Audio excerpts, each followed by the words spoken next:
बोलते हैं इंसान को ज़रूरत से ज़्यादा गुस्सा कभी भी नहीं करना चाहिए। और बोलते हैं कि एक राजा था, तो उस राजा के मतलब पुत्र नहीं थे, उसका एक पुत्री थी। उसका एक पुत्री थी। तो क्या हुआ, जैसे मतलब राजा बहुत अच्छा था, बहुत ही मतलब अच्छी ढाल से, सुंदर ढाल से अपनी प्रजा को चलाता था। वो अपनी प्रजा को चलाता था तो प्रजा को भी बहुत चिंता रहती थी। तो एक दिन क्या हुआ, आके उसकी भविष्यवाणी हुई। कहने लगे, हे राजन, आपके पास सिर्फ 3 दिन हैं। 3 दिन में आपको जो भी करना है जो कर लो, और 3 दिन शाम को आपका 6 बजे तक का टाइम है, फिर हम आपको और समय नहीं देंगे। अब राजा क्या काम करे, बहुत चिंतित हो गया। राजा सोचने लगा, अब मैं क्या करूं? 3 दिन के अंदर मेरे को ये प्रजा का भी काम करना है, और जो मेरा राजपाट्य है वो मैं किसको सौंपूं? अब क्या काम किया, जो राजा का जो मंत्री था वो कहने लगा, हे महाराज, आप ही इतने चिंतित क्यों हो? कहने लगा, क्या करूं, मेरी भविष्यवाणी हुई है, मेरे को 3 दिन दिए हैं परमात्मा ने, और 3 दिन के अंदर और मेरे को मलिन को हिसाब किताब देना है। तो एक कहने लगा, महाराज आप ऐसे करना ना, सब के में साथ लेके चले जाना। बोले, रे मूर्ख बंदा, कैसी बात करता है?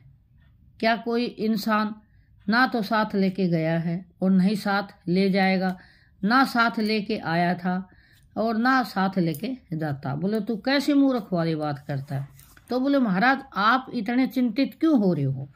तो बोला, मैं चिंतित इसलिए हूँ, मैं मेरा राज्य, मेरे तो पुत्र है नहीं, और मैं ये राज्य किसको सौंपूं? तब मंत्री ने कहने लगा, हे महाराज, आपकी पुत्री है, आप अपनी पुत्री को ये राज्य पाठ क्यों नहीं दे दो? आप अपनी पुत्री के राज तिलक क्यों नहीं कर दो? तो भाई अब क्या हुआ, जो राजन की लड़की थी वो इतनी सुंदर थी, बहुत शरीर की भी अच्छी थी, हर ढाल से बहुत, मतलब शरीर में ऐसी लगती थी जैसे लड़का है।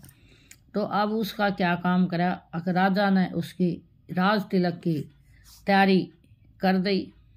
राज तिलक की तैयारी कर दी तो अब राजा ने उसको बात समझा दिया था। अगर देख महाराज, अगर कभी भी तेरे को किसी पर भी गुस्सा आता है तो म्यान के अंदर जो तलवार रहती है, तो 2 बार म्यान के में या तलवार को सरकाओ, और जब बात घनी खराब होती है तो तीसरी बार म्यान से तलवार बाहर करो।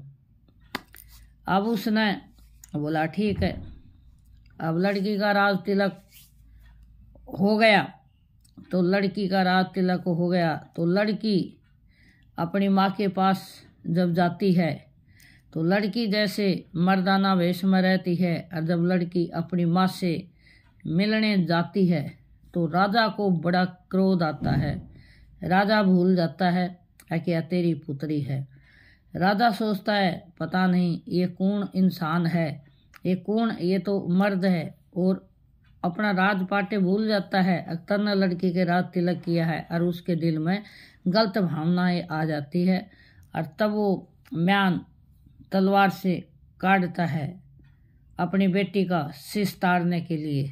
तब वो मंत्री बोलता, हे महाराज, आप क्या कर रहे हो? ये तो आपकी पुत्री है।